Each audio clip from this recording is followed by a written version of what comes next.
Nuevamente, buenas tardes a todos y perdón por esta pausa. Me dio retraso esa palabra. Así que, si esta es nuestra tercera sesión basada en este texto, el texto del Apocalipsis, el último libro de la Biblia, para ubicarlo de una manera más rápida. En las sesiones previas hemos tratado de responder a las preguntas naturales que se hace cualquier lector. Primero, ¿de qué trata este libro? Es decir, ¿qué tipo de literatura es? Y eso lo tratamos de responder la primera sesión. En la segunda sesión tratamos de ver la estructura del libro, es decir, si hay alguna suerte de mapa que nos ayude a navegar el libro, cruzar todo el libro, digamos, y vimos dos posibilidades, dos posibilidades viables, sustentadas en el texto mismo. Hoy, en esta tercera sesión, todavía introductoria, va a ser la pregunta histórica, ¿no? ¿Cuándo surgió este documento? ¿Por qué? Hasta cierto punto veremos algo de ello hoy. Y nos basaremos en estos dos versículos del primer capítulo, capítulos 9, 11, marco histórico. Pero quisiera acercarme al tema de la siguiente manera. El pasado miércoles, este miércoles 18 de enero, esta organización que surge como iniciativa de esta persona. A lo mejor algunos de ustedes llegaron a escuchar de alguien que se conoció como el hermano Andrés, o a veces el contrabandista de Dios, ¿verdad? Y lo que contrabandeaba, lo que traficaba, digamos, eran Biblias. Cuando todavía estaba vigente la Unión Soviética, él emprendió esta actividad muy riesgosa, peligrosa, de llevar Biblias a los países que pertenecían a este bloque. Y era una misión muy riesgosa y a raíz de eso surgió este ministerio Puertas Abiertas. Este hermano, de hecho, falleció apenas el año pasado. Ah, y entonces así se llamó el ministerio, se llama el ministerio que después impulsó y continuó con este tipo de actividades y las diversificó. Puertas Abiertas, y entonces tiene su presencia tanto en inglés como en español. De hecho, la oficina para el mundo de habla hispana tiene su sede en Sevilla, España, es lo que estamos viendo ahí a la página de la derecha. Y este año, repito, bueno, el miércoles pasado, el 18 de enero, publicaron lo que se llama en español la Lista Mundial de Persecución, un índice de 50 países, los 50 países más peligrosos donde vivir la fe, donde creer en Jesús es riesgoso o lleva un peligro.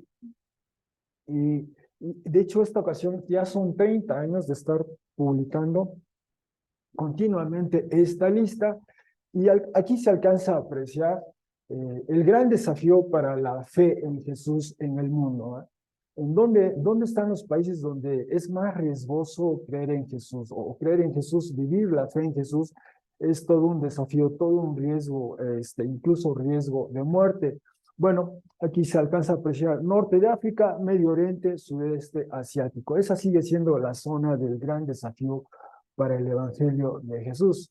En el argot misionero, en el lenguaje que manejan los misioneros, a esto le suelen llamar la ventana 1040, porque es esa región, norte de África, Medio Oriente, sureste asiático, donde predominan regímenes musulmanes o de otra índole, en esa zona del mundo. Pero además en este mapa vemos que hay otros países, por ejemplo, en otros continentes, como el continente americano, vemos algunos que ya asoman, aparecen en esta lista. Ah, bueno, lo que quisiera rescatar de esta lista, de esta edición, de esta lista mundial de persecución, es que este año se cumplieron, decía yo, 30 años, y la oficina en español, la oficina con sede en Sevilla, publicó este documento a manera de aniversario el 30 aniversario de esta lista mundial de la persecución. Y es interesante lo que comentan, y entre otras cosas quisiera compartir con ustedes algunos puntos que ellos destacan. Primero, ¿por qué se creó esta lista? ¿Por qué publicar esta lista? Y comentan ellos que esta lista se creó en 1993 con fines de planificación estratégica, dicen ellos.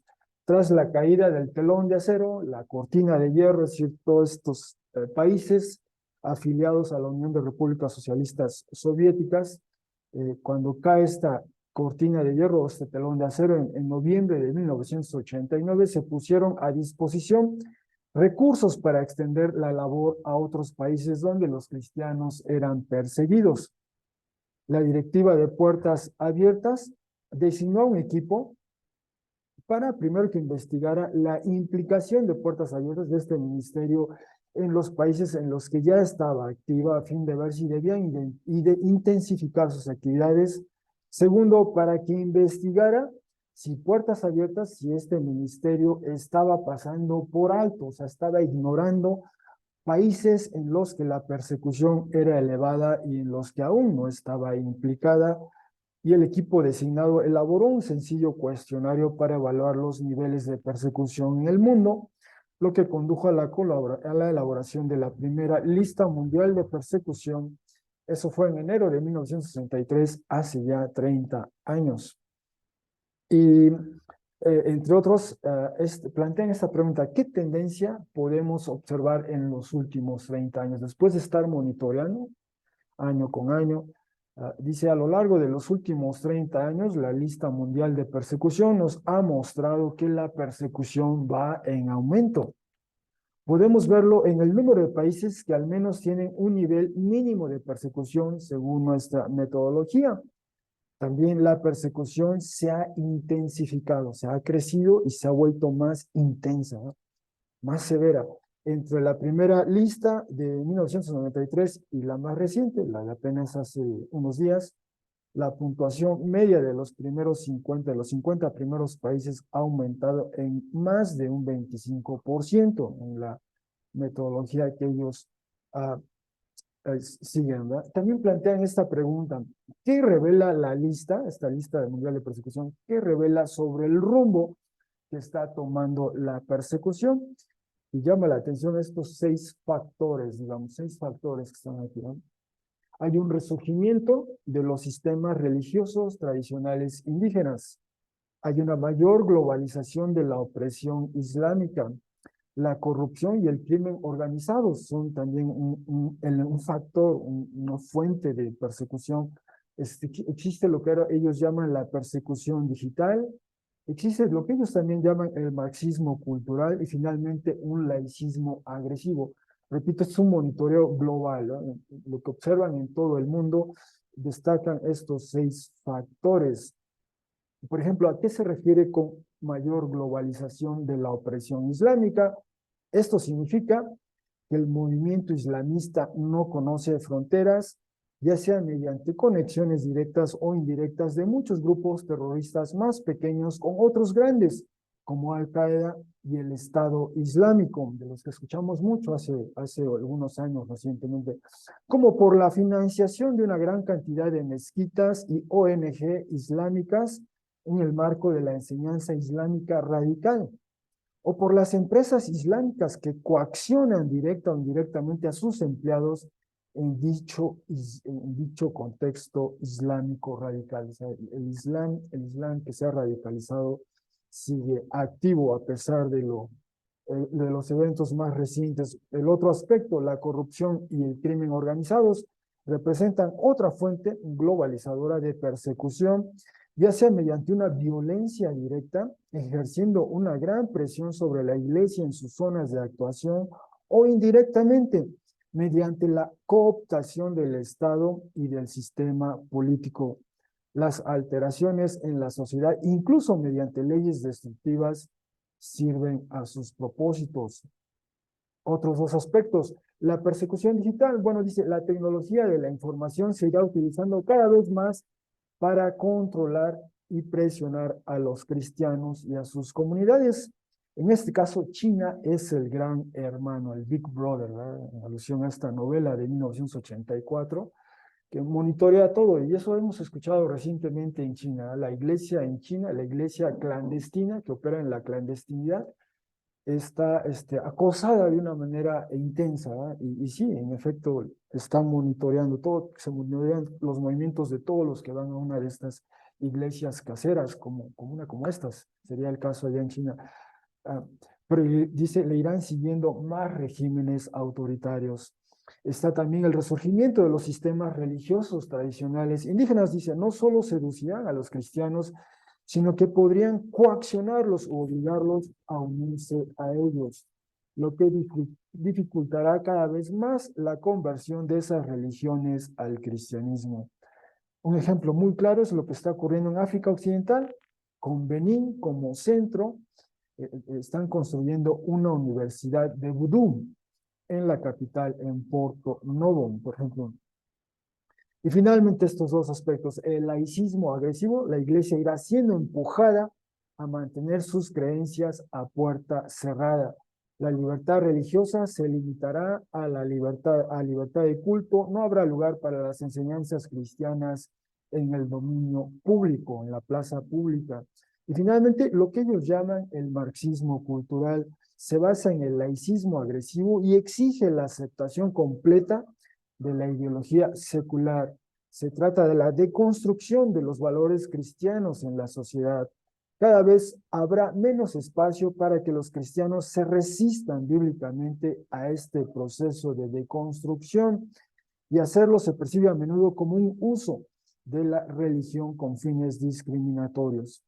Se limitará la expresión de las creencias religiosas inconformistas, aunque dicha expresión debería estar protegida en virtud de la libertad de expresión y la libertad de religión o creencia. Bueno, ahí están 6 factores en este monitoreo global de lo que ellos perciben a raíz de su inquietud de...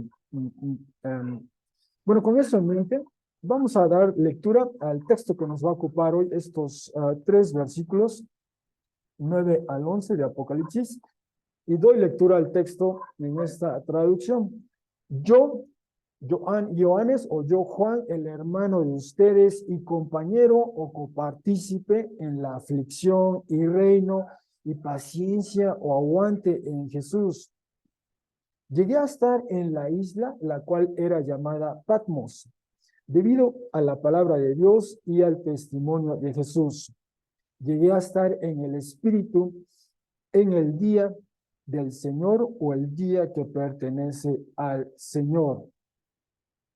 Escuché detrás de mí, y escuché detrás de mí una gran voz como una trompeta de guerra diciendo, lo que ves o aquello que ves, escribe en un rollo de papiro y envíalo a las 7 iglesias, a Éfeso y a Esmirna y a Pérgamo y a en griego, de hecho, ese nombre está en plural, se diría las Tiatiras, ¿no? Pero suele decirse Tiatira, y también el nombre de Sardis, en realidad está en plural, ¿no? Por alguna razón, a las Sardis o a las Sardis, a Filadelfia y a Laodicea, 7.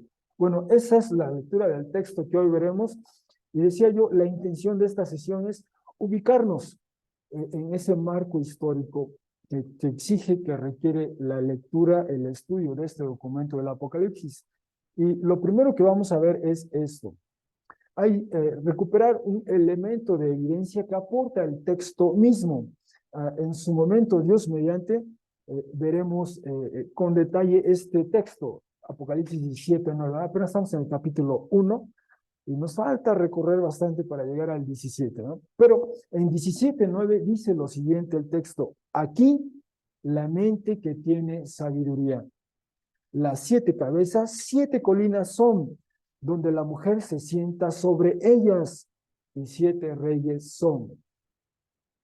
Para cualquier lector en el primer siglo, casi sería para cualquier persona en el primer siglo que vivía en ese mundo, leer esto no le hubiera significado ningún problema. Entendería en primera instancia de qué está hablando el autor. Pero nosotros vivimos en el siglo XXI y leemos esto y nos quedamos así con esta interrogante, ¿no? ¿Qué quiere decir esto? ¿Eh? ¿Qué quiere decir esto de que aquí la mente que tiene sabiduría, las 7 cabezas, 7 colinas son, donde la mujer se sienta sobre ellas y 7 reyes son? Bueno, este lenguaje que para nosotros nos parece un tanto cifrado, en realidad para los lectores no lo serían. ¿Por qué? Bueno, porque por ejemplo esta moneda que se ha recuperado, hay bastantísimas monedas que se han recuperado de aquel periodo, estas como parte de la colección del Museo Británico allá en Londres, podemos ver el anverso y el reverso de esta moneda que se acuñó. Y en el anverso viene el perfil, el relieve del perfil de quien era entonces el emperador Vespasiano. Vespasiano, en un momento quizás mencionaremos algo de él. Y alrededor de la moneda, del anverso de la moneda, vemos una serie de títulos. Los emperadores se presentaban ante su audiencia con una serie de títulos, entre ellos eran imperator, ¿verdad? Emperador. César era otro de los títulos que emitían. Bueno, al reverso, si se alcanza a apreciar en esta imagen, se alcanza a apreciar ahí, por lo menos dibujada, la silueta de una mujer justamente, una mujer sentada sobre 7 colinas, y a la izquierda de este relieve, bueno, de hecho al final, al fondo, se alcanza a ver en latín Roma, que para el español pasa directamente, es transliterado directamente Roma también, ¿no? Roma. ¿Ya? Y se alcanza a ver aquí una loba amamantando a dos niños, dos bebés. Y ese es el mito fundacional de Roma. ¿No? La loba y estos dos gemelos, los hermanos Rómulo y Remo. Y a la derecha se alcanza a ver, quizá no del todo claro, el río Tíber, el río que cruza a la ciudad de Roma incluso hoy día. Estas monedas, en aquel primer siglo, eran el equivalente a lo que hoy nosotros llamamos, por ejemplo, estos anuncios espectaculares. ¿No? Vamos por una avenida principal y vemos estos anuncios que destacan en el horizonte, o bien, si leemos un periódico, una revista, los anuncios que vienen en la revista, o más recientemente en nuestros teléfonos, accedemos a alguna aplicación y nos aparece un anuncio, ¿verdad? O consultamos una página web y nos aparece un anuncio. Y de hecho, a veces nos sorprende, ¿verdad? El tipo de anuncios que nos presentan. ¿Cómo sabe que esto es lo que necesito o requiero? ¿Verdad? Están monitoreando mi perfil, mis movimientos y me presentan la información que yo necesito. Bueno, ese era el rol de las monedas en ese tiempo. Además de usarlas para transacciones económicas, las monedas en metales preciosos, oro, plata, bronce, algunas de ellas, para esas transacciones. Además, las monedas tenían esa función de comunicar, ¿no? Eran los medios de comunicación, o bien una mente más crítica diría, los medios de propaganda. Entonces, aquí, de esta manera, se informaba, se decía algo del emperador, y al reverso también se comunicaba algo de lo que él quisiera informar, difundir al respecto. Y esta es una moneda. Bueno, esta moneda, el emperador Vespasiano lo fue más o menos del año 69, probablemente 69 al 78, 79. Ahorita vemos con precisión, pero aproximadamente una década él fue emperador. Pero repito, todo el mundo sabía a qué se refería esto, ¿verdad? Que acabamos de leer. Este texto, la mujer que se sienta sobre 7 colinas, todo el mundo sabía, está hablando de Roma. Y para nosotros eso no lo sabemos, no lo sabríamos hasta que vemos esta evidencia. Y en efecto, ahí está Roma sentada sobre 7 colinas, y entonces se tiene esa referencia. Y además, otro texto contemporáneo de ese periodo, digamos, este texto escrito por Plinio, el viejo, él fallece, de hecho, en la erupción del volcán Vesubio. Plinio el Viejo escribió esta obra, Historia Natural, y entre otras se refiere bueno, leo lo siguiente, dice: Rómulo, uno de los fundadores de la ciudad de Roma, dejó la urbe, dejó Roma, teniendo 3 puertas o 4, para dar crédito a los que dicen que eran más. El conjunto de sus murallas en el año 826, es decir, el año 73 después de Cristo, de su fundación, siendo emperadores y censores los Vespasianos, comprendía 13.200 pasos de contorno. Abraza las 7 colinas y se divide en 14 distritos, y hay 265 capillas de crucero de los dioses lares. El punto es otra vez, las 7 colinas. Roma, las 7 colinas. Roma está sentada sobre 7 colinas. Y bueno, este es el mundo de aquel entonces, el mundo que dominó, o la región del mundo que dominó el Imperio Romano. De eso estamos hablando cuando decimos Roma en el primer siglo después de Cristo. Aquí está la capital, Roma, y esta ciudad asentó sus reales, o puso condiciones en toda esta región, gradual y paulatinamente, y es digamos, los alrededores del Mediterráneo, y a lo largo del primer siglo después de Cristo, así lucía su extensión, ¿sí? De eso estamos hablando. Este es Roma, ¿no? Roma y todo lo que abarcaba la región donde imponía condiciones Roma.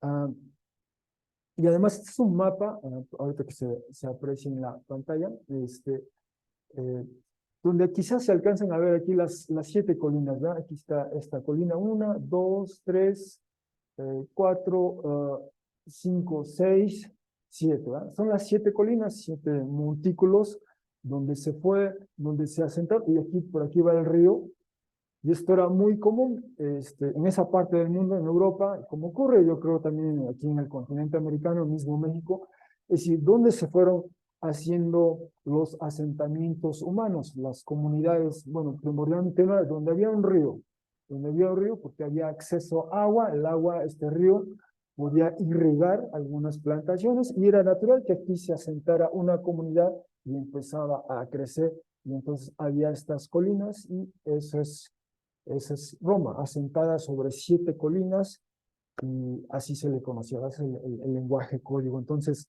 Apocalipsis está aludiendo, está refiriéndose en este lenguaje un tanto cifrado para nosotros, está refiriéndose a Roma, ¿no? Y en algún momento, bueno, cuando lleguemos a esos capítulos lo veremos en más detalle. Estas son imágenes de una maqueta, pero esta es Roma ya en el siglo IV después de Cristo, o sea, 3 siglos después de lo que estamos leyendo en Apocalipsis. Ah, de cómo más o menos, está en un museo en Roma, de cómo más o menos se veía la ciudad, se veía la ciudad a grandes rasgos, ¿no? La ciudad de Roma. Bueno, ese es un aspecto. Además, hablando de Roma, la historia de Roma puede verse en 3 fases, um, um, um, sí, en 3 fases o facetas. La primera, cuando surge la ciudad, cuando se funda, adopta el modelo de monarquía, es decir, había un rey que dominaba, que imponía condiciones en la comunidad, y en algún momento transita de ese modelo a la res pública en latín, que simplemente quiere decir la cosa pública. Entonces, de ser un modelo donde una persona dominaba la comunidad, ahora es más de una persona, ahora es en ese entonces ya fue el Senado, es digamos, diversas representantes de las familias o de las tribus de la comunidad regían juntos, conversaban y designaban a 2 personas al año en la que delegaban ciertas decisiones, pero ese fue el sistema que dominó, y a partir del año 31 antes de Cristo ocurre algo al interior y adoptan el modelo de imperio. Otra vez la autoridad la concentra una persona e impone condiciones no solo a la ciudad, sino ya a todo lo que dominaba la ciudad. Y esta es la forma del imperio. Entonces, de monarquía a república, de república a imperio. El tiempo del que nos habla el Apocalipsis es cuando Roma ya era un imperio. Roma ya era un imperio.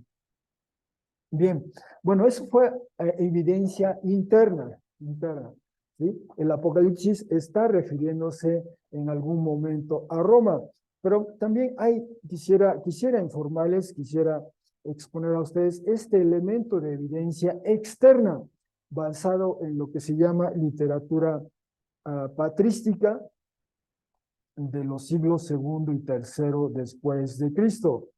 Al paso del tiempo, digamos ya, por ejemplo, en el siglo segundo después de Cristo aproximadamente, esta persona, Clemente de Alejandría, en una obra, una suerte de,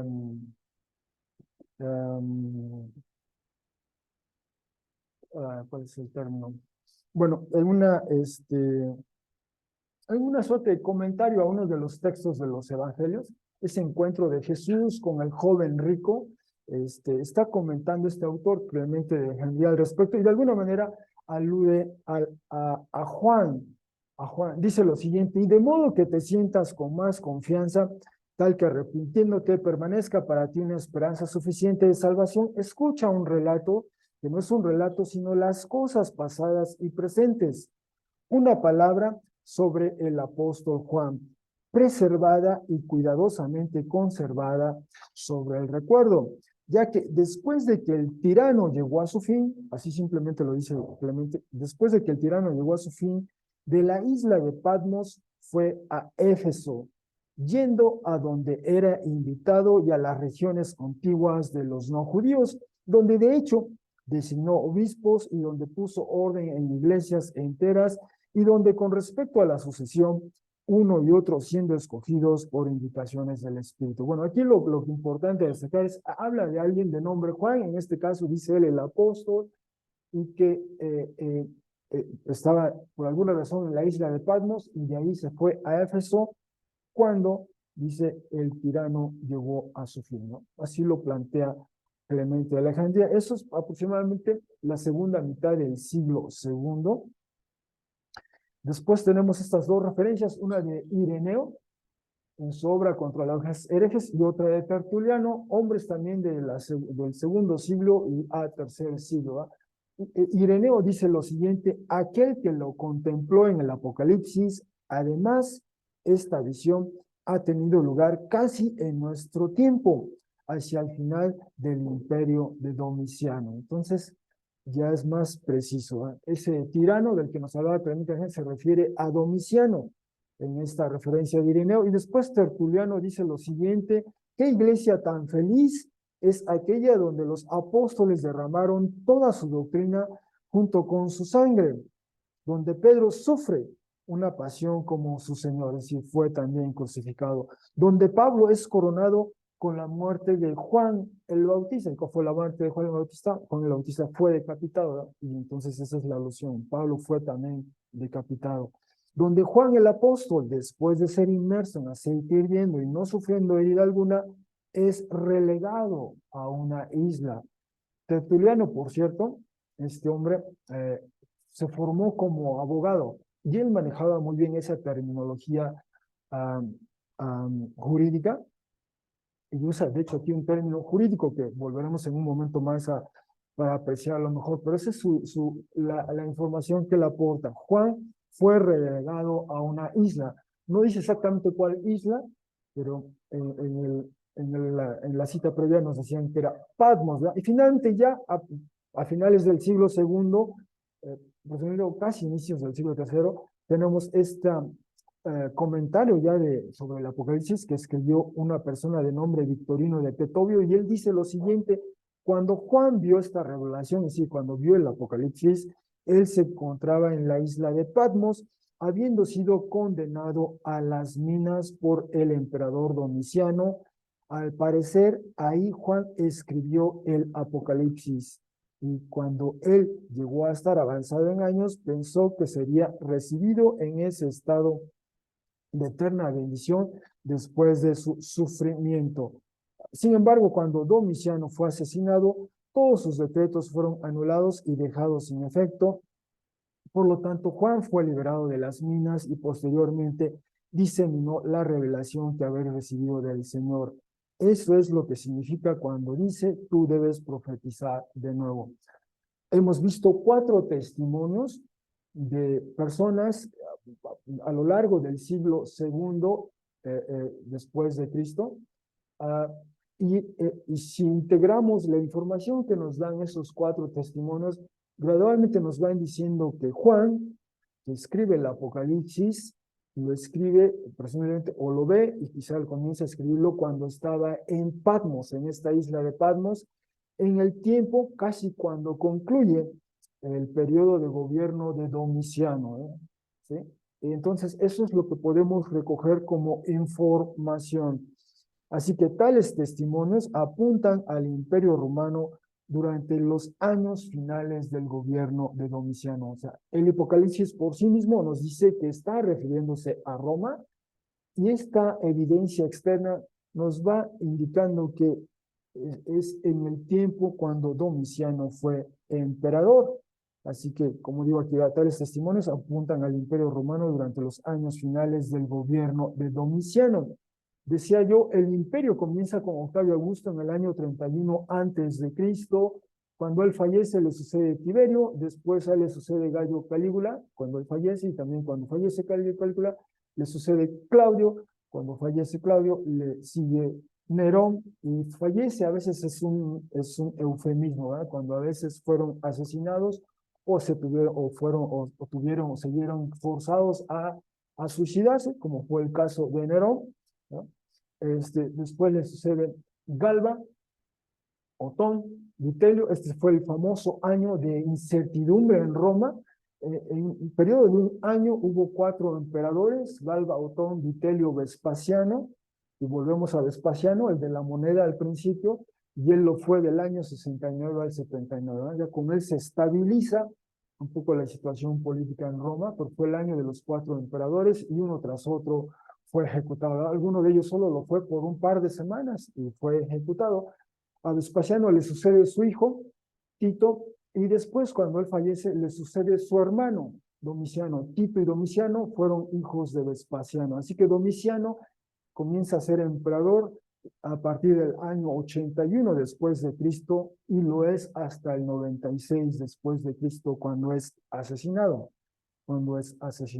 Así que en este tiempo es cuando nos está diciendo, estos testimonios nos dicen que el Apocalipsis lo vio y lo escribe, o por lo menos comienza a escribirlo Juan, cuando Domiciano llegaba a su fin, al fin de su gobierno, ¿sí? O sea, quizá el año 95 es una posibilidad, año 95, casi al final del primer siglo se ve y se escribe el Apocalipsis. Esa es la información. Eso es lo que podemos concluir de estos testimonios internos y externos, por lo pronto. Así que repito, este es el Imperio Romano, su extensión, como habíamos visto. Y bueno, ese es el punto, ¿eh?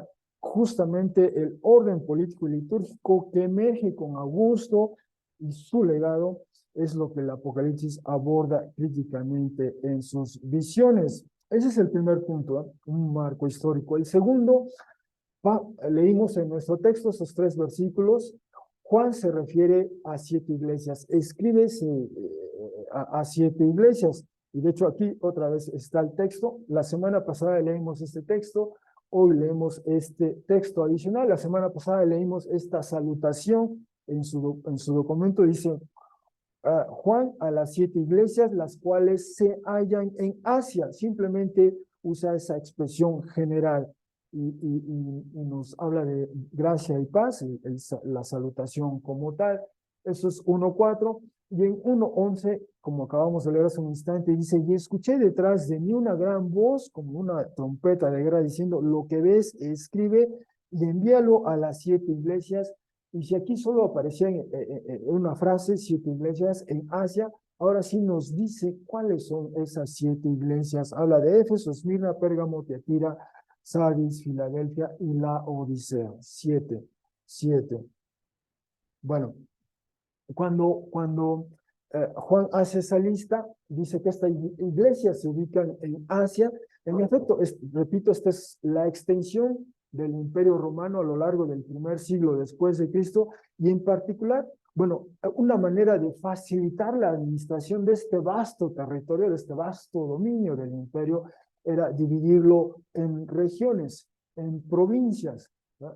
Y tenemos distintas provincias: la provincia digamos, de la provincia de Britania, lo que hoy llamamos Britania, la provincia de Gaul, por ejemplo, lo que llamamos Francia, y aquí está la provincia de Asia, es esta que está aquí en este círculo, ¿no? Que sería hoy la parte occidental de Turquía.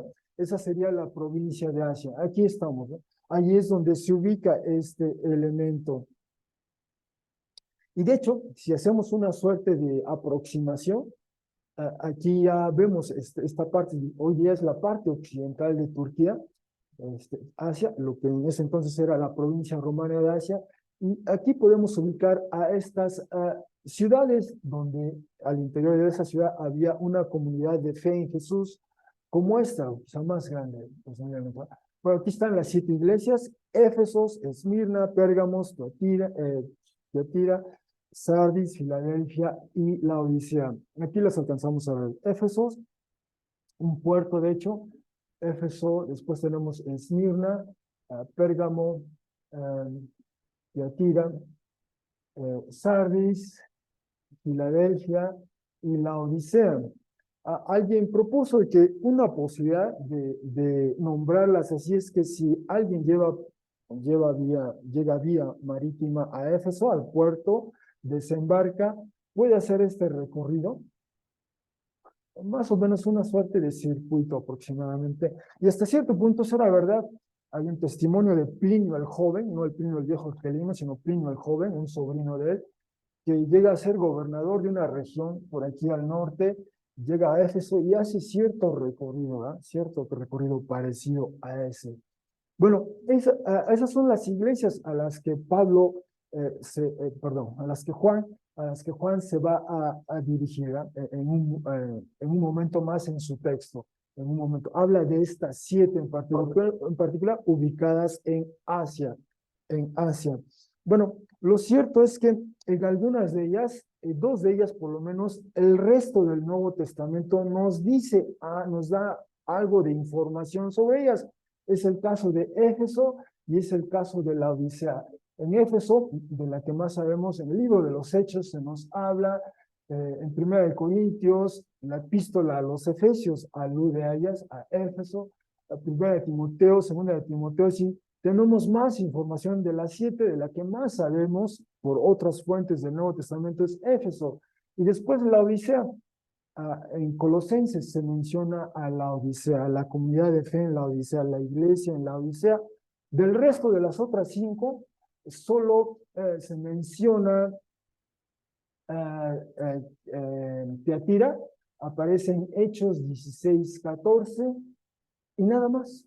De las otras 4 es todo lo que sabemos de ellas por el Apocalipsis. El resto del Nuevo Testamento no nos menciona nada de ellas, por un lado. Por el otro lado, el resto del Nuevo Testamento nos dice que en esta región había otras iglesias, además de estas 7.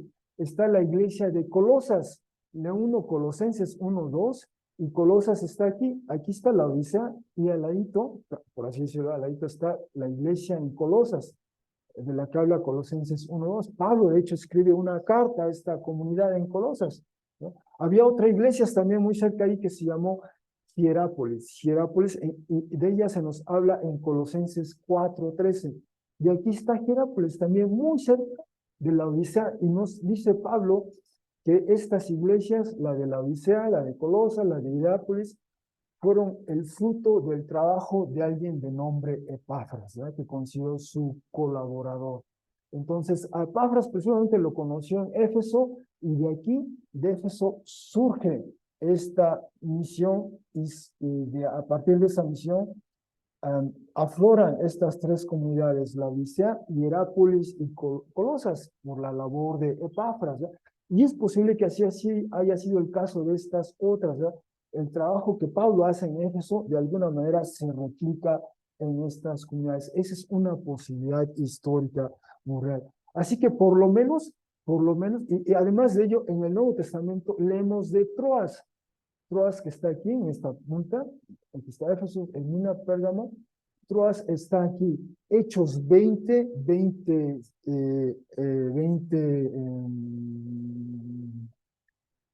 5 en adelante, nos habla de la estancia que Pablo y su equipo de colaboradores hacen en Troas. Quizá recuerden ese episodio, se prolongó la exposición de Pablo, fue más allá de la noche o medianoche, y había un joven en una ventana, presumiblemente en un lugar elevado, escuchando, se durmió y se cayó, ¿verdad?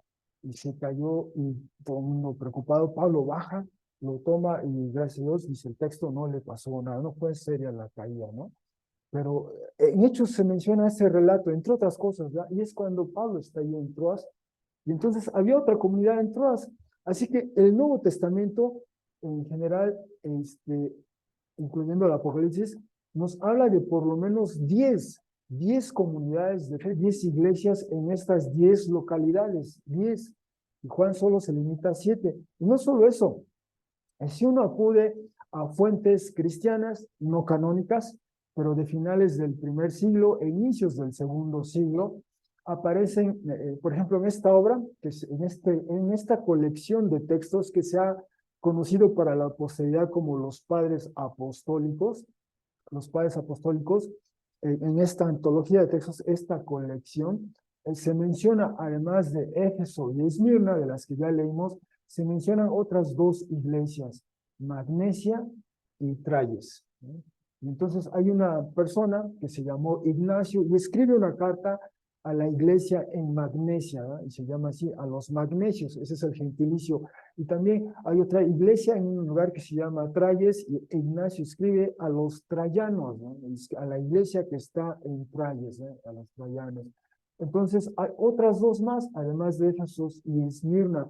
Y en la obra de Historia Eclesiástica de Eusebio se hace una referencia a unos hermanos que junto con Policarpo de Esmirna fueron ejecutados por su fe en Jesús, y nos habla de Policarpo y otras personas que provenían de Filadelfia, de la iglesia de la que habla Apocalipsis, ¿no? Hay ese testimonio. Entonces, con la suma de todos ellos, tenemos por lo menos 12 comunidades de fe en esta parte del mundo. En esa provincia de Asia Menor, por lo menos a finales del primer siglo, inicios del segundo, es muy probable que había por lo menos 12, si no es que más, comunidades de fe. Y la pregunta es, ¿por qué solo 7? ¿No? Si había quizá 2 iglesias en la región al final del primer siglo, ¿por qué solo selecciona 7? ¿Por qué solo Juan se limita a 7? O como veremos, ¿verdad? La voz que le habla Juan, Jesús exaltado, se concentra en 7 en particular, en vez del universo que había más, ¿verdad? ¿Por qué solo 12? Bueno, quizá nos ayude a recordar un poco, si uno, en la medida en que vayamos leyendo en el texto, veremos esta preferencia del texto del Apocalipsis por el 7. Hay 7 iglesias, habla de 7 espíritus, lo vimos la semana pasada, veremos más la siguiente semana, los 7 candelabros de oro, habla de 7 estrellas, 7 lámparas de fuego, 7 sellos, 7 cuernos, 7 ojos, y más adelante 7 ángeles, 7 trompetas de guerra, 7 truenos, 7,000 nombres de seres humanos, 7 cabezas, 7 plagas, 7 tazones dorados, 7 montañas o colinas, donde estaba sentada Roma, 7 reyes, ¿no? Entonces, hay esta preferencia del autor por este 7, ¿eh? Y con lo que quiere comunicar, había, por ejemplo, 7 ángeles, nos dice el texto, ¿eh? Cuando lleguemos a Apocalipsis 5 nos va a decir que hay miriadas y miriadas, o sea, miles y miles de ángeles, ¿verdad? Pero en particular de ese universo de ángeles se concentra en 7 en particular. ¿Y qué quiere quizá indicar con esto el autor? Que el 7 es una manera de indicar a los lectores de la plenitud del todo. Es una muestra que apunta a una totalidad, ¿no? Eso es quizá lo que nos quiere decir Juan. Entonces, cuando hablamos de 7 iglesias, se habla de 7 iglesias históricas de las que estaremos leyendo en los próximos domingos, cada uno de los mensajes para una de estas iglesias, y conoceremos más de ellas, pero saber tener en cuenta que cuando se refiere a las 7, tiene también en cuenta, en mente, a todas estas iglesias que había en aquel tiempo, en su momento, y que por lo tanto eso que dice a las iglesias tiene esa relevancia y pertinencia para la iglesia global, en todo el mundo, y eso nos incluye a nosotros. Entonces, esa es quizá la razón de ese. ¿Por qué solo 7? Bueno, porque el 7 apunta a esta generalidad, a esta totalidad, ¿no? De una o de otra manera. Bueno, hemos visto ya ese marco histórico. Había 7 iglesias, había más de 7 iglesias, pero se concentra en 7 en particular. Finalmente, el texto nos habla de Juan. Yo, Juan, el hermano de ustedes y compañero en la aflicción y reino y paciencia en Jesús, llegué a estar en la isla, la cual era llamada Patmos, debido a la palabra de Dios y al testimonio de Jesús. Llegué a estar en el Espíritu en el día que pertenece al Señor. Bueno, el término hermano ocurre en esas otras citas, como veremos en el libro del Apocalipsis. El término aflicción ocurre también otras ocasiones en el texto. El vocablo reino, lo vimos la semana pasada, reino y sacerdotes para Dios su Padre, ¿verdad? Veíamos en la doxología de la semana pasada el término de paciencia, aguante o perseverancia o resiliencia ocurre en esos versículos, lo veremos al paso del texto. Y esta expresión, esta doble expresión, la palabra de Dios y el testimonio de Jesús, de hecho, leímos de ella ya en 1:2, nos la encontramos otra vez en 1:9 y vuelve a figurar en 6:9 y 24. Ahorita comentamos algo más sobre ella, pero vamos primero con Juan. Juan. Bueno, el nombre Juan, Johannes en griego, así se escribía, Johannes, aparece 4 veces en el Apocalipsis y ya le hemos leído 3 de ellas. Aparecen 1:1, en 1:4 y en 1:9, y la última será al final casi de la serie en el 22:8. Y una más en el título del libro Apocalipsis de Juan. En el resto del Nuevo Testamento, ese nombre, ese patronímico, Johannes, ocurre 132 ocasiones. O sea, Juan, tan solo por esa referencia, era un nombre muy común, ¿no? Entonces, como ahora aquí en México, ¿verdad? Es muy común decir, en vez de decir fulano de tal, podemos decir Juan Pérez, ¿no? Un nombre genérico, ¿verdad? Pero Juan Pérez, es muy común, es muy probable. Aquí en la comunidad tenemos un Juan, nuestro hermano Juan, ¿verdad? Y es muy común este nombre, como lo fue en aquella época. Bueno, Juan también, en la versión en griego del Antiguo Testamento, que es la Septuaginta, bueno, también figura ahí, pero especialmente ya en la literatura tardía, en textos como Primero de Esdras, Macabeos, y es muy posible que este nombre en griego, Johannes, sea la traducción o la transliteración del hebreo al griego del vocablo o del nombre Jehohanan, perdón, Yohanan o Johanan. Y eso significa Yahvé ha sido gracioso, o en otras palabras, Yahvé ha mostrado gracia. Es lo que quiere connotar el nombre en hebreo, Yohanan o Yehohanan. ¿Sí? Y este nombre se translitera en griego, pasa como Johannes, y de Johannes a nuestro español pasa como Juan. Pero quiere decir esto, Yahvé ha sido o ha mostrado gracia, ¿no? Entonces el nombre Juan porta esa idea de Dios ha mostrado gracia, Yahvé ha mostrado gracia. Eso es lo que quiere comentar ese nombre. Bueno, habiendo dicho eso, ¿quién era este Juan del que habla el Apocalipsis? Si uno recoge la evidencia interna, la evidencia que proporciona el texto, vemos que el nombre propio Juan o Johannes figura solo en la introducción, como lo vimos en el primer domingo, en la salutación o saludo, como vimos el domingo pasado. Hoy estamos viendo el principio de la primera visión, y decíamos en el epílogo, al final del libro, solo 4 ocasiones aparece el nombre. El nombre, Juan se presenta como un dulos, les escribe, se refiere a él, Apocalipsis 1:1, perdón, 1:2, se refiere a él como dulos, se refiere como un dulos de Jesús. Pues eso se puede entender como un esclavo de Jesús, un siervo de Jesús.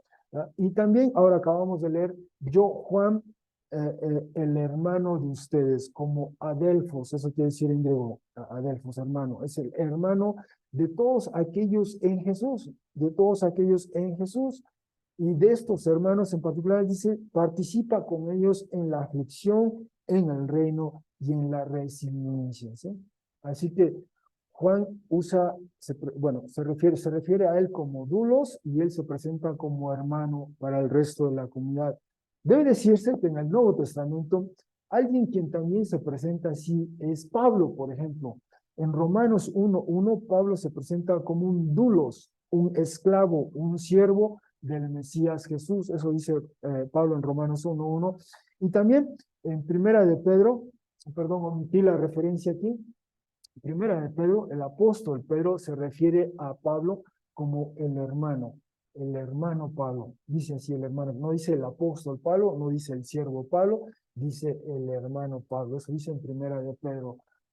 Después puedo proporcionar la referencia que omití ahí, por decirse. Además, dentro del texto del Apocalipsis, en Apocalipsis 10:11, cuando lleguemos a esa parte y veamos en su totalidad el mensaje, se le comunica a Juan lo siguiente: es necesario para ti de nuevo profetizar a pueblos y naciones y lenguas y muchos reyes. De hecho, esa visión evoca el momento en que el profeta el profeta Jeremías es llamado a profetizar. Y algo así pasa con Juan, este Juan del Apocalipsis. A él se le llama, se le pide que tiene que profetizar de nuevo. Y ese es el alcance. Pueblos, naciones, lenguas, muchos reyes, no alcance global, pero es llamado a profetizar, por así decirlo. Y de hecho, posteriormente un ángel eh, se presenta ante Juan como un consiervo suyo. El ángel le dice a Juan, soy un consiervo tuyo y de los hermanos profetas tuyos. Entonces, a Juan se le ubica con ese grupo selecto de profetas. Y en el Apocalipsis, por cierto, se distingue entre santos, los apóstoles y los profetas. ¿Ya? Todos ellos, desde luego, siervos de Jesús, pero se distinguen estos tres grupos. ¿No? Ahí está la referencia, y en su momento lo veremos. Y en otra visión, donde Juan es guiado por un ángel, y Juan permanece como un espectador, porque el ángel le dice, mira, ven, te voy a mostrar algo, y se refiere a la ciudad. En esa visión Juan se refiere a la ciudad teniendo 12 fundamentos sobre los que hay 12 nombres de los 12 apóstoles del Cordero. Y entonces parece que Juan, al describir esa visión, parece tomar distancia de ese grupo selecto de los 12 apóstoles. ¿Ya? Parece, sí, parece tomar distancia, parece no incluirse o autoexcluirse. Así que la evidencia que aporta el texto, primero, no presenta a Juan explícitamente como apóstol. No dice el texto de Apocalipsis que Juan es apóstol. Simplemente lo presenta como siervo, como hermano, posiblemente parte de un grupo de profetas, y cuando se refiere a los apóstoles, los ve con cierta distancia. ¿Sí? Eso es lo que dice el texto, ni más ni menos. ¿No? Es dulos, es adelfos, es siervo, es hermano, y quizá parte de un grupo de profetas. Esa es la evidencia interna. La evidencia externa, como ya leímos, al autor del Apocalipsis se le asocia con el apóstol Juan, ¿no? Se refieren a él como el apóstol Juan, como vimos lo hace Clemente de Alejandría. El apóstol Juan, después de que el tirano llegó a su fin, de la isla de Patmos fue a Éfeso. ¿No? Este es un testimonio del segundo siglo después de Cristo. Y leímos también el de Tertuliano, habla de Pedro, habla de Pablo, y nos dice de Juan el apóstol, que es relegado a una isla. ¿No? Leímos ya esto. Este es otro testimonio de Eusebio en su obra Historia de la Iglesia. Dice, escribe además que hasta su tiempo los dones divinos de la profecía todavía resplandecían en la Iglesia, y hace mención del Apocalipsis de Juan, afirmando claramente que es del referido apóstol. Bueno, por lo menos aquí hay tres testimonios. Este se atribuye a Justino, alguien de nombre Justino o Justiniano. Entonces, tres testimonios en el segundo siglo, más o menos, consideraban que el Juan del Apocalipsis era el apóstol Juan. Pero debo decir que ese testimonio apostólico no es uniforme. Hay otras voces también de aquel periodo que, por ejemplo, el así llamado documento, este documento que se conoce como el canon o fragmento Muratori, que se data, se fecha en el año 200 después de Cristo, aproximadamente siglo segundo, dice lo siguiente: también recibimos solo los apocalipsis de Juan y Pedro, pero no enfatiza más, no elabora más quién es este Juan. No dice que sea Juan el apóstol, simplemente habla de un Juan. Y en cambio, hay este testimonio de esta persona de nombre Dionisio. Dionisio dice lo siguiente, entre otras cosas: así pues, no contradiré que se llamaba Juan. Es decir, Dionisio acepta que el autor de la Apocalipsis es Juan, eso no lo contradice, dice, y que este libro fuera de Juan, ¿no? Pues hasta estoy de acuerdo en que es escrito de un hombre santo inspirado por Dios. Hasta ahí él está de acuerdo, ¿no? Es un Juan el autor, ¿no?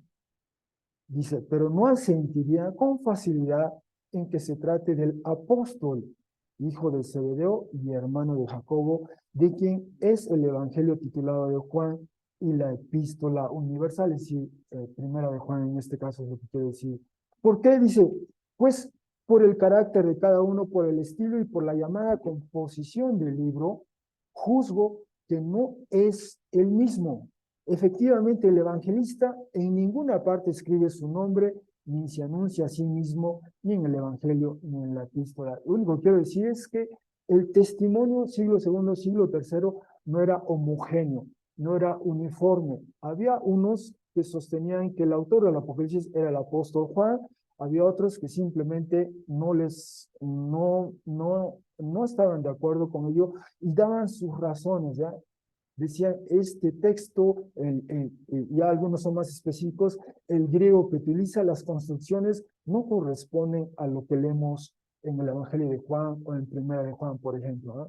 Entonces, de entonces a la fecha hay este debate, y por lo tanto, lo que se puede decir por lo pronto es que no puede presumirse hoy día que haya un consenso, por lo menos en la academia, en torno a la autoría del Apocalipsis, si fue o no el apóstol Juan, ya que la evidencia interna no informa de tal pretensión autorial. El texto del Apocalipsis no se presenta a un Juan como el apóstol, simplemente es Juan el siervo de Jesús, Juan el hermano, Juan que es quizá parte de un grupo de profetas, pero más allá de eso es todo lo que dice el Apocalipsis sobre Juan mismo, ¿no?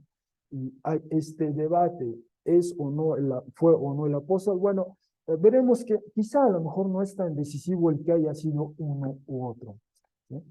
Ahora, finalmente, ¿por qué estaba Juan en Patmos? ¿Por qué en Patmos? Dice el texto que él estaba ahí, llegó a estar en la isla llamada Patmos. Ya vimos, estas son las iglesias en la región de Asia, y aquí está la isla Patmos, quizás se alcance a apreciar, ¿sí? Aquí está resaltada en amarillo, ahí está la isla Patmos, ¿no? Vemos muy próxima, relativamente muy próxima al puerto de Éfeso, y de ahí hacia el interior del resto de las iglesias. Bueno, Patmos, referencias en la literatura clásica de Patmos, ocurre en la obra de Tucídides, que se llama Historia de la Guerra del Peloponeso. Él fue un hombre del siglo V antes de Cristo. Estrabón, un hombre del primer siglo antes de Cristo, y las primeras décadas del primer siglo después de Cristo, en la transición de las eras, Estrabón, o más recientemente, quiero decir, para la época del Apocalipsis, Plinio el Viejo, que va del año 23 al 79 en su obra Historia Natural, se refiere a Patmos, perdón. De hecho, citaremos brevemente de él, dice, hasta aquí las islas pertenecientes a las Cícladas, las que siguen son las Espóradas, son estas, y comienza a mencionar, ¿verdad? Helene, Facusa, Nicasia, etcétera, y llega un momento en que dice, a partir de aquí no puede seguirse un orden preciso, por ello las demás islas se citarán desordenadamente, y entre ellas menciona a Patmos, con un contorno de 30.070 pasos. ¿Ya? El perímetro de la isla lo calculaban así, 30.070 pasos. ¿Eh? Alguien se puso a caminar, ¿ya? Y sacaron los 30.070 pasos. ¿Eh? ¿Sí? Y sí, así fue. ¿Eh? Ahora, regreso. Había, bueno, en el mapa previo, si uno pudiera apreciar lo que hay aquí alrededor, había podemos decir, un sinnúmero de estas islas pequeñas, ¿ya? En este mar, el mar Ageo, estaba punteado por estas islas. Aquí hay varias islas, ¿ya? Aquí está Asia, y luego por aquí ya viene la región de Grecia, y aquí en medio está el mar Ageo. Bueno, aquí hay estas islas, un grupo de ellas se llamaban las Cícladas, y otras se llamaban como dijimos aquí, las Espóradas, ¿eh? Y Espóradas simplemente quiere decir meridional o las sureñas, ¿eh? Entonces, unas estaban aquí, otras por acá, y las Cícladas por acá. Bueno, así en la antigüedad las agruparon, ¿no? Y así se conocen. Y entonces Patmos pertenecía a este grupo de islas llamadas Espóradas, ¿eh? Espóradas. Y después, posteriormente, la agruparon con este grupo de acá, que ahorita no recuerdo el nombre, pero bueno, esa fue la primera clasificación. Ese es Patmos, ¿sí? ¿Qué nos dice el texto de por qué Juan estaba en Patmos? Bueno, ya leímos que él dice que está ahí por la palabra de Dios y por el testimonio de Jesús. La expresión la palabra de Dios, así esa frase como tal, ocurre 5 veces en el texto del Apocalipsis, y aquí están todas las referencias. Además, la otra expresión, bueno, ocurre esa misma frase, palabra de Dios, ocurre también en el resto del Nuevo Testamento. Aquí están todas las referencias y uno nos puede dar una idea de las varias acepciones de cómo se entendía esa expresión, la palabra de Dios. De hecho, en el Apocalipsis, en 19:13, es un nombre que se le da a Jesús exaltado. Él es la palabra de Dios. Es la única vez que en griego aparece como nominativo y además patronímico, ¿verdad? Pero es el nombre, es un nombre. Es una manera de describir una persona. Él es la palabra de Dios. Lo veremos en su momento en 19:13. Pero esa frase tiene varios usos y connotaciones e incluso en la Septuaginta aparece, aunque sin artículo, en algunos de los textos. Pero ahí está esta frase, la palabra de Dios. La otra expresión es el testimonio de Jesús, ¿ya? El testimonio de Jesús, que también ocurre 5 veces en el texto griego de Apocalipsis, y ahí están las referencias, y en Apocalipsis, de hecho, 19:10, ahí aparece 2 veces, pero en la primera aparece, se nos dice que el testimonio de Jesús es el espíritu de la profecía.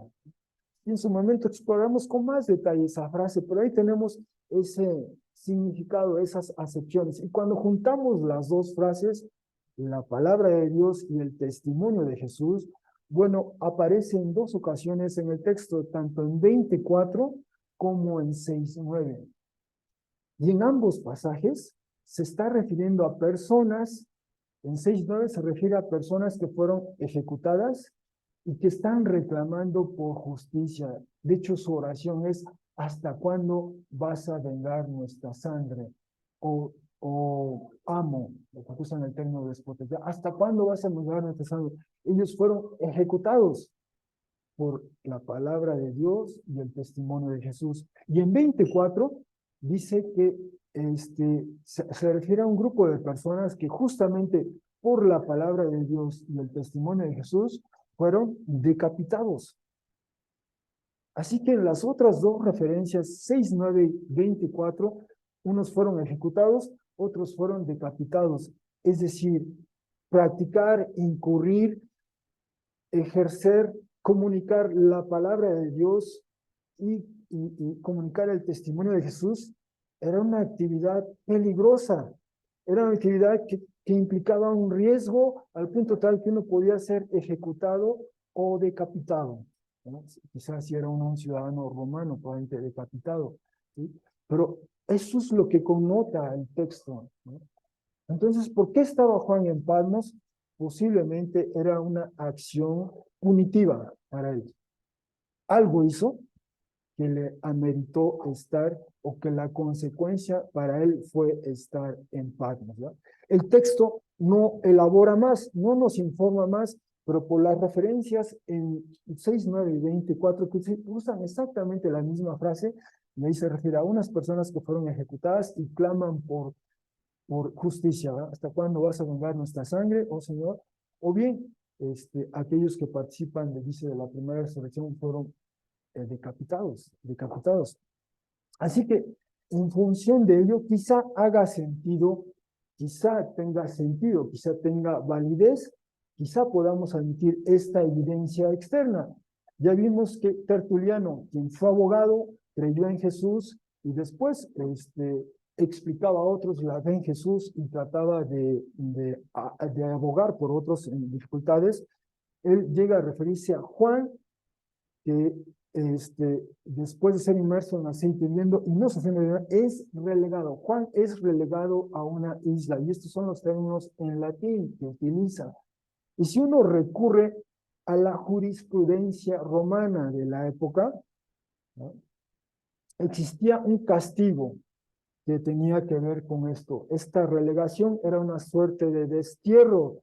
Y dice el texto, este compendio de jurisprudencia romana muy influyente, que se llama el Digesto de Justiniano. El Digesto de Justiniano, especialmente si aquí tuviéramos un abogado, esa es una de las materias que llevan en su formación, ¿no?, en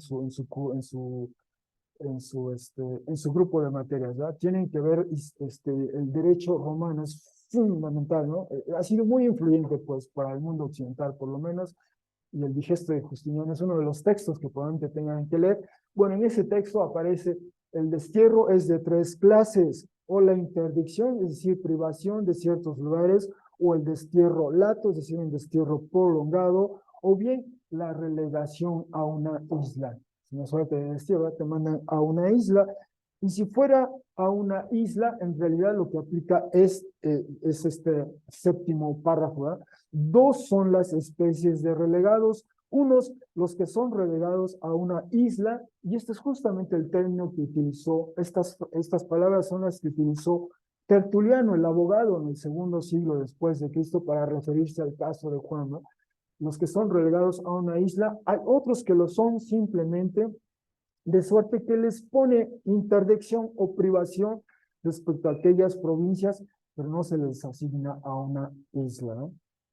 Los varios matices de esta pena, corporal hasta cierto punto, ¿eh? Pero dice, dos son las especies, y entonces en la jurisprudencia romana aparece este término que es el que utiliza el abogado Tertuliano. Y entonces es posible, en base a esta evidencia externa, que por eso, por la palabra de Dios y el testimonio de Jesús, Juan quizá no fue ejecutado, no fue decapitado, porque probablemente no era romano, muy probablemente era un judío cristiano, por su conocimiento del Antiguo Testamento, por el griego que escribe, con muchos semitismos, digamos. Es posible que él no era ciudadano romano, era un judío, quizá de Palestina, quizá, pero entonces él hace algo, infringe, o sea, le aplican esta pena por la palabra de Dios y el testimonio de Jesús, y entonces es relegado a una isla. Y de ahí se gestó esta tradición. ¿Qué pasó? O sea, nos llega a nosotros esta evidencia externa que no está en el texto, que nos dice que Juan fue enviado a Patmos. Victoriano de Pretorio decía que incluso tenía que trabajar en las minas ahí. Uh, uh, Así que um, y el desterrar a alguien a una isla, a una de esas islas, era una práctica punitiva en el derecho romano. Por ejemplo, solo rápidamente menciono esto, este extracto de Tácito, un hombre de la segunda mitad del primer siglo después de Cristo. En sus análisis dice, Tiberio, el emperador Tiberio, unos años antes de Domiciano, dice, Tiberio, a fin de que lo que preparaba contra Silano se aceptara más fácilmente con un precedente, ordena que se lea el memorial del divino Augusto acerca de Boleso, Mésala, también procónsul de Asia, y el decreto del Senado que se había pronunciado contra él. Entonces pregunta a su parecer a Lucio Pisón, quien tras muchas consideraciones previas sobre la clemencia del príncipe, propuso que a Silano se le condenara a interdicción, si se le privara del agua y del fuego, y se lo relegara a la isla de Gíaro. Y esa isla pertenece a las Cíclades, ¿no? Están las Cíclades y las Espuelas, bueno, lo mismo los demás, etcétera. Pero ahí está una evidencia de que esta era una manera de penalizar, de castigar a alguien, ¿no? Y en el caso de la relegación, el gobernante de esa provincia tenía ese atributo, podía ejecutar esa pena sin buscar la aprobación del emperador mismo, por ejemplo. Eso lo dice la jurisprudencia. Bien, así que en conclusión, hoy nuestra sesión ha sido primordialmente histórica para ubicarnos en el tiempo y espacio del Apocalipsis. El Apocalipsis, especialmente en 17:9, se refiere explícitamente a Roma, de acuerdo a la imagen que promovía el imperio en su medio de comunicación o propaganda, es decir, las monedas acuñadas. Además, la tradición patrística ubica su redacción, la escritura del Apocalipsis, al final del periodo del emperador Domiciano, aproximadamente año 95 después de Cristo. Juan se refiere a un grupo selecto de 7 iglesias, de las 12 que probablemente había en esa región al final del primer siglo después de Cristo, y con ello simplemente quiere referirse muy probablemente a toda la iglesia de entonces. Esas 7 representan a esta totalidad, a este universo de iglesias de aquel entonces.